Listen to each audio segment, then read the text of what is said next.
જય શ્રી રામ ને જય માતાજી ભાઈ. દિલથી વિનંતી કરું છું, તમારી પાસે હાથ જોડીને હું વિનંતી કરું છું કે મારા હિન્દુ ભાઈઓ અને બહેનો પાસે તો મને છે ને ફોલો કરો ફટાફટ આવી જાય. કેમ કે પાકિસ્તાનની ઓલાદ છે ને જે નમાલાના પેટનો, એ મને બોલી ગયો છું કે જો તું હિન્દુના પેટનો હોય ને, હિન્દુનું લોહી હોય ને તારામાં, તો તારા હિન્દુ ભાઈઓ તને સપોર્ટ કેમ નથી કરતા, તને ફોલો કેમ નથી કરતા? તું આટલા વિડીયો ઉતારે છે, આટલા વિરોધ કરે છે તો ગૌ માતા માતે, તો તને સપોર્ટ કેમ નથી કરતા? એટલો બધો જો તું હવાવાળો હોય ને, તારામાં હિન્દુનું લોહી હોય ને, તો મને કે તું 50 કે કરીને બતાડ. મને એને ચેલેન્જ આપ્યો છે.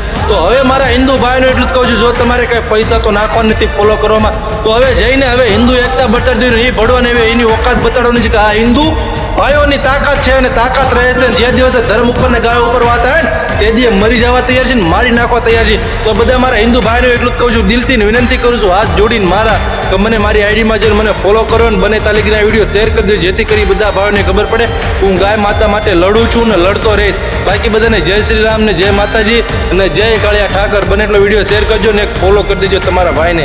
હાથ જોડીને વિનંતી કરું છું તમારા પાસે, કેમ કે એની ઓકાત હવે બતાડવાની છે મારે. હવે જો તમારો એક ફોલો હશે ને તો એની ઓકાત અડધી રાતે પણ હું બતાવીશ. જય શ્રી રામ.